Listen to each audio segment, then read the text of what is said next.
Have you ever stared at your phone, days, months, maybe years, since you last heard from them, and still felt their presence like an imprint on your nervous system? Not as obsession, not as fantasy, but as something that activates you in ways you cannot explain. On the surface, the story should be over. No contact, no updates, no proof, no conversation to keep hope alive. And yet your inner world doesn't move on the way logic says it should. You can be doing everything right, healing, working, praying, improving your life, and then out of nowhere, the connection rises again. A wave of emotion, a memory that hits like a signal, a deep pull that doesn't ask for permission. Psychologically, this can feel like confusion, grief, and unresolved attachment. You may question your sanity. You may wonder if you created this bond in your mind, or if you are simply afraid to let go. Spiritually, it feels even more unsettling, because the silence doesn't feel empty, it feels charged, as if the distance is not separating you but pushing you inward, into the darker layers of yourself you avoided for years. And that is the pain so many people can't name. Not the loss of a person, but the mystery of why the connection still has power when there is nothing happening in the physical world. In today's video, we're going deeper into what we spoke about earlier, how to know it is your true twin flame, by returning to two keys I mentioned that almost no one understands until they have lived it. Because when it's real, the bond does not vanish just because time passes. And it does not dissolve simply because you're no longer in each other's lives. We will explore why their energy can still move you into the depths of darkness, not to punish you, not to keep you trapped, but to initiate healing you could not reach through surface-level self-improvement. We'll break down what this activation actually is through both psychology and spiritual discernment. How the nervous system responds to unfinished soul-level lessons. How the mind tries to label it, rationalize it, or shut it down. And why the soul continues its ascent beyond physical contact, beyond distance, beyond the rules of the third-dimensional world. Most importantly, we will help you stop interpreting the silence as a dead end and start seeing what it may truly be, a doorway. By the end of this video, you won't just feel inspired, you will feel oriented. If you've been stuck in the loop of questioning, why do I still feel them if it's been so long? Why do I still ache if they're not even here? Why does this still activate me? This video will give you a new framework that quiets the inner chaos. You will understand that the soul does not require time and space to evolve. That time and distance are rules of the body and the mind, but not the soul. And that what you are experiencing may not be a sign that you're failing to move on. It may be a sign that you're being moved through the darkness, through the healing, through the ascension back into light, and toward the only love that can hold this level of intensity without destroying you. Unconditional love. So if you've been in silence for a long time, if you know nothing about them now, and you still feel the connection stirring inside you, don't click away yet. Because what I'm about to share may explain the very thing you've been trying to put into words for years.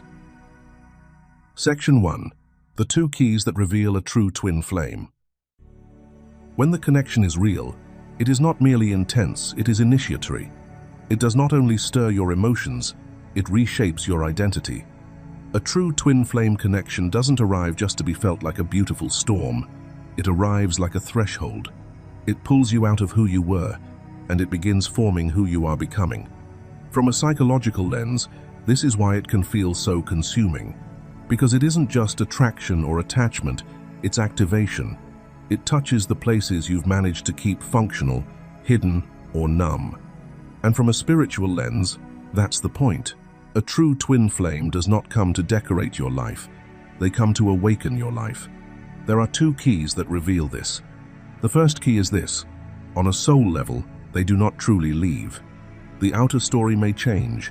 They may go silent. They may pull away. You may even go months or years without a single message, a single sign, a single physical interaction that makes the connection real in the way the mind wants it to be real. But the thread remains. And you feel that thread in ways that don't make sense to logic. You feel it when something inside you reaches for them without warning. You feel it when you're doing something ordinary, washing dishes, driving, falling asleep, and suddenly their presence presses into your awareness like they never left. You may stop checking your phone. You may stop hoping. You may even convince yourself you've moved on. Yet the connection doesn't vanish, it simply goes quiet on the surface while continuing underneath. Psychologically, this can feel like unfinished business, like longing, like a loop your mind can't close. Spiritually, it feels like a living chord, an energetic continuity. It's not obsession, it's resonance. It's the strange reality that even when the physical world appears empty, the bond still holds its shape in your inner world. The second key is what their energy does to you. Not what they say, not what they promise, not what they post online, but what the connection produces inside your nervous system, your emotional landscape, your soul. A true twin flame does something very specific. It moves you downward first into depth, into the places you avoided, into the parts of you that learn to survive by staying small, staying silent, staying guarded. It brings you face to face with your shadow, the fear of abandonment, the fear of unworthiness, the old grief you thought you healed, the protective patterns you called personality, the coping strategies you called strength. This descent is not punishment, it is exposure for the sake of healing. The connection seems to illuminate your wounds, not because it is designed to break you, but because it is designed to make you honest. Honest about what you've settled for, honest about what you've tolerated, honest about what you've been running from inside yourself. And then, after the descent, something else happens. If you do the inner work, if you stop chasing the outcome and start listening to the lesson, the same connection that brought you into darkness begins to lift you. Back into clarity, back into personal power, back into self-respect, back into love that no longer begs, no longer bargains, no longer collapses. It lifts you into a kind of love that becomes unconditional, not because you accept mistreatment, not because you abandon your boundaries, but because your heart stops needing control to feel safe. You begin to love without losing yourself. You begin to see with both compassion and discernment. You begin to recognize that the highest purpose of this bond is not reunion as a fantasy, it is transformation as a path. So remember these two keys. A true twin flame thread remains, even when the outer story goes quiet. And a true twin flame connection moves you into depth to heal you, then lifts you into light, into clarity, into a love that finally becomes whole. Before we move into the next section, take a quiet moment and check in with yourself. As you listen to these two keys, did your body soften or tense like it recognized something the mind has been trying to explain for years? Because real soul connections don't just sound meaningful, they activate truth. If any part of this resonated with your journey, support the channel by tapping like so this message can reach the ones who need it, and leave a comment sharing what you've experienced, what has stayed with you, what has changed you, what you can't quite put into words yet. And if you don't know what to say, simply type, "I choose truth over illusion." Now, let's go deeper into what happens next, because once these keys are recognized, the path forward becomes impossible to ignore. Section 2. Why no contact does not stop the soul. When you have had absolutely no contact for a long time, it can start to feel like the journey should be over by now. Your mind reaches for logic. It counts the weeks, the months, the silence. It tries to measure meaning by messages, by movement, by visible proof. And if nothing changes on the surface, you may wonder if you imagined the whole connection, or if you have simply been left behind. But the soul does not operate by clocks, calendars, or distance. The soul moves on a different axis entirely. It is not confined to the physical world, and it is not governed by the mind's need for certainty. What lives at the level of the soul continues even when the physical channel is quiet, because soul work is not dependent on contact, it is dependent on truth. And truth does not disappear just because two people stop speaking. This is where many people misunderstand what is happening. They believe this is only a relationship story, a romance that should follow predictable milestones: talk, progress, commitment, closure. But what is unfolding is larger than a human timeline. It is an ascension story, a restructuring of identity, a reordering of your nervous system, a dismantling of old survival patterns. A spiritual initiation that uses love as the catalyst, not as the finish line. That is why no contact can feel so confusing. The outer world says, nothing is happening. Yet inside you, everything is still moving. You may still be healing. Still shedding layers you didn't even know you carried. Still outgrowing the version of yourself who once begged for certainty, who once needed validation to feel safe, who once confused attachment with destiny. You may find yourself becoming quieter, clearer, more discerning. You may notice old triggers losing their grip, old fantasies dissolving, old wounds finally surfacing so they can be released. And none of that requires a text message to be real. Because the soul does not need permission from the third-dimensional construct to evolve. Sometimes the silence is not a pause, it is a purification. Sometimes the distance is not abandonment, it is recalibration. The physical separation removes distractions, so the deeper work can be completed without interference. And when you begin to see it through that lens, you stop asking, why hasn't he reached out? And you start asking, who am I becoming while the universe keeps the channel quiet? So if you are in a season with no message, no conversation, no update, and no proof in the physical world, breathe. The absence of contact does not equal the absence of transformation.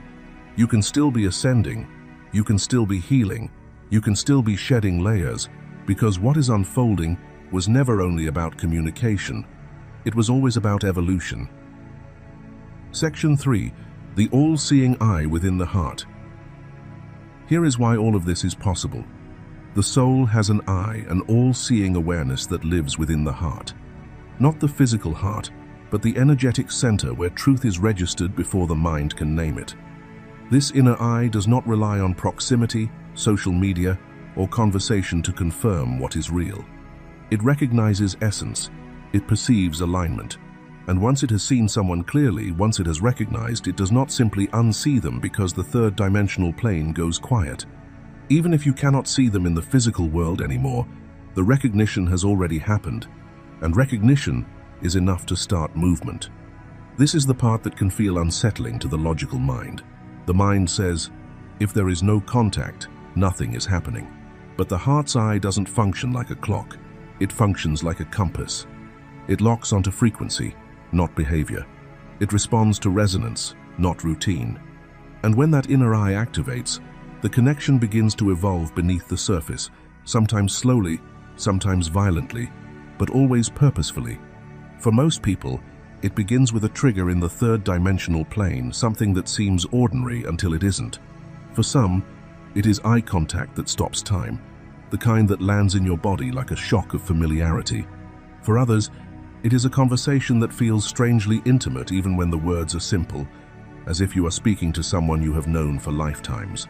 For some, it happens through physical intimacy, not as fantasy, not as addiction, but as a moment where the body becomes a doorway and the soul suddenly wakes up inside the experience.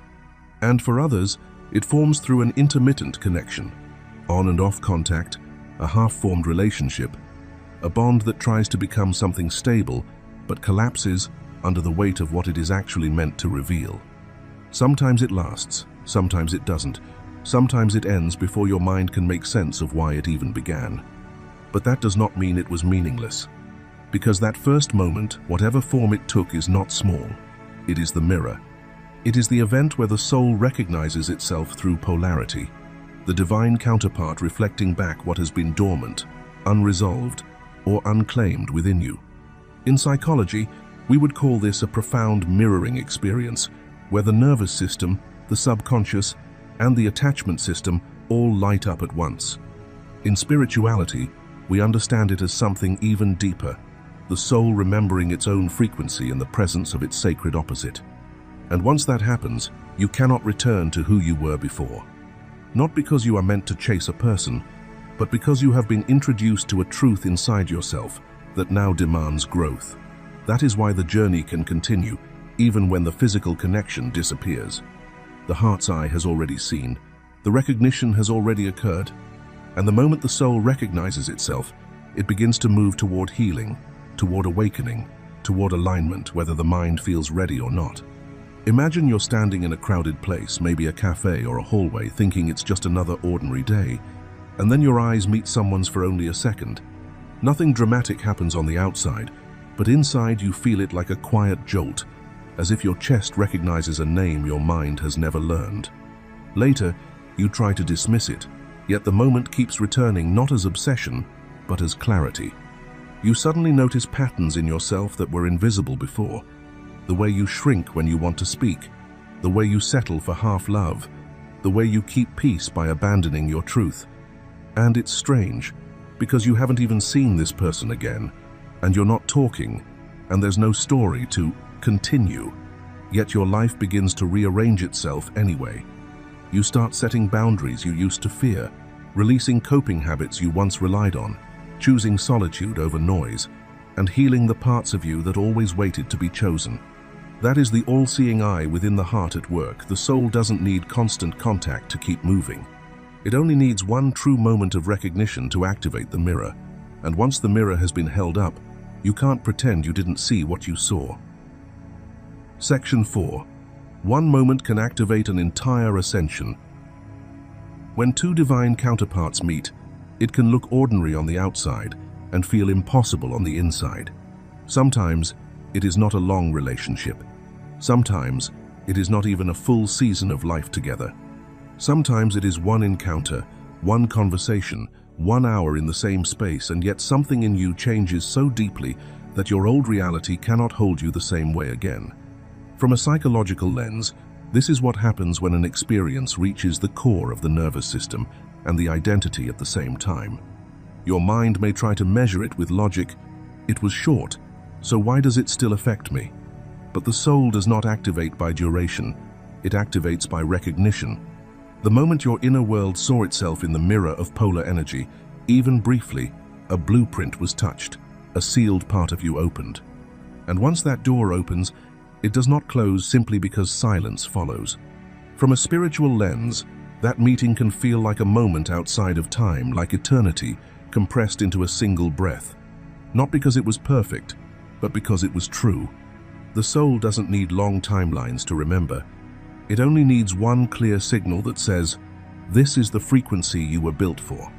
And when the soul receives that signal, ascension begins not as a gentle glow, but often as a deconstruction. This is why the path can feel like a movement from 3D into darkness, then back toward 5D into unconditional love. First, the 3D structures inside you get challenged. Attachment patterns, old beliefs about love, fear-based survival habits, the way you have learned to abandon yourself to keep connection. Then comes the darkness, not a punishment, but the in-between, the space where what is false starts to fall away, and what is true has not fully formed yet. It can feel like grief, confusion, longing, and raw exposure. Your shadow rises, your nervous system recalibrates, your heart learns new boundaries. Your spirit asks for honesty you can no longer avoid. And then slowly, steadily, you begin moving back toward 5D. Not in the sense of floating above your life, but in the sense of loving without distortion, loving without bargaining, loving without losing yourself. This is where unconditional love is born, not as tolerance of pain, but as devotion to truth. You stop needing the outer situation to make sense before you grow. You stop needing constant contact to validate what you felt. You stop confusing silence with failure. So if you are still ascending after meeting your divine counterpart, even after a long silence, let this be clear. It does not invalidate the journey. It confirms the activation. The fact that you are being restructured, refined, and awakened is evidence that something real was touched. One moment can be enough to ignite an entire timeline shift, because the soul does not awaken through time and space. It awakens through recognition. If you have made it this far, take a slow breath and let this land not in your mind, but in your body. Because the truth is, you would not be here, listening this deeply, if something in you had not already been activated. So reflect for a moment.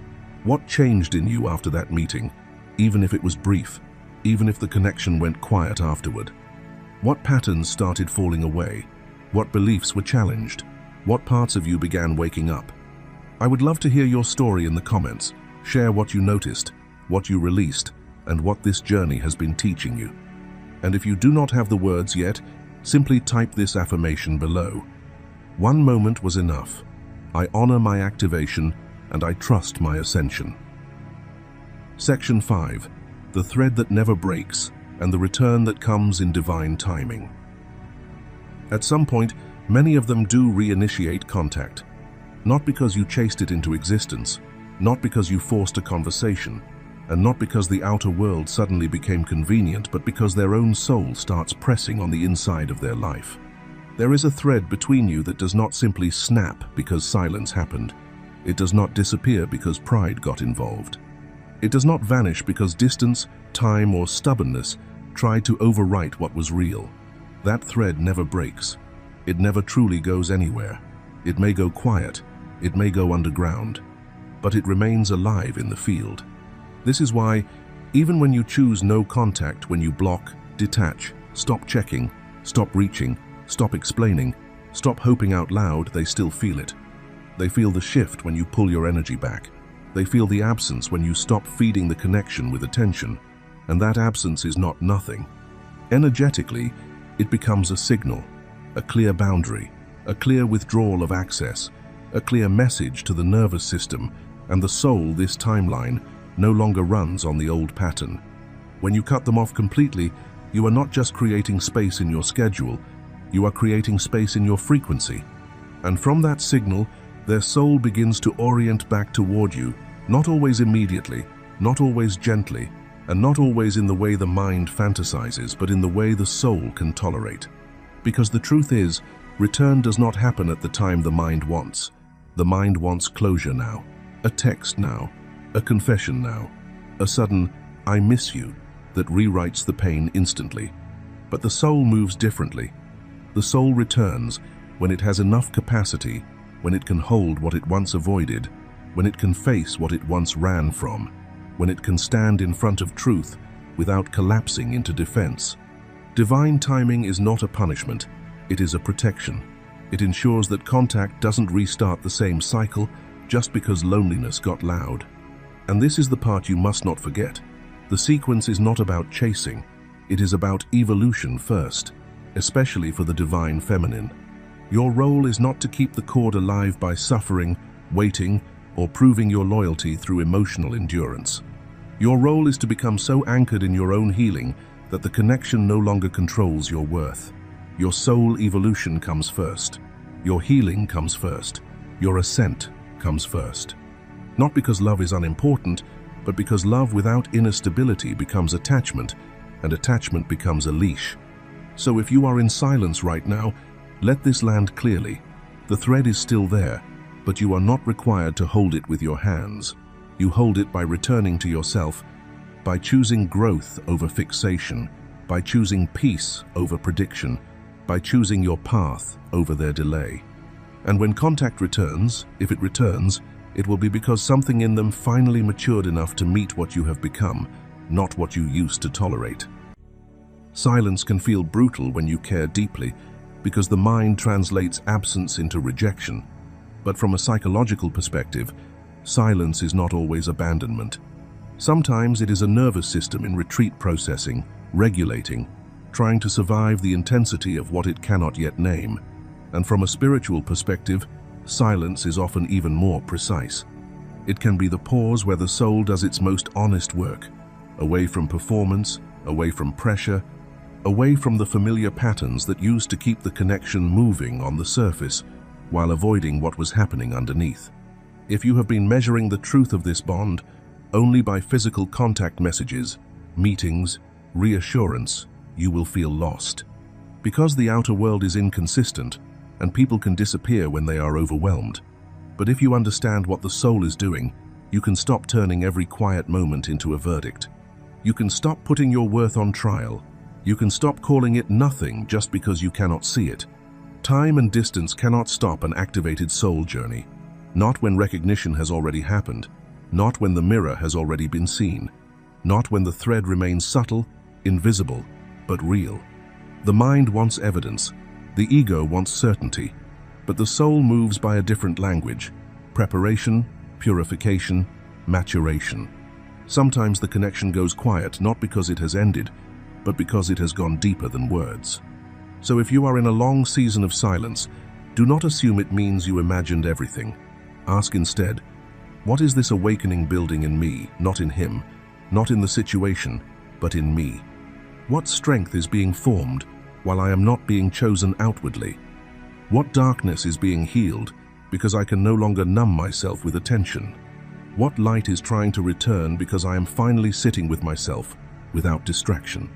What kind of unconditional love am I being shaped into one that is soft, but not self-erasing, devoted, but not desperate, open, but not unprotected? And who am I becoming because of it? This is the moment to shift from waiting to witnessing, to stop begging for signs and start becoming the sign, to let silence refine you instead of ruin you. Because the goal of this journey was never to make you smaller so you could be loved. It was to make you whole so love could meet you without collapsing you. Now I want you to anchor this in the comments. Type this exact quote, word for word. Silence is not proof of absence, it is proof of process. And if this message brought you clarity, please like the video, share it with someone who has been doubting in the quiet, and watch the video below, because what you are living through is not the end of the story. It may be the part where your soul finally becomes strong enough to hold what it asked for.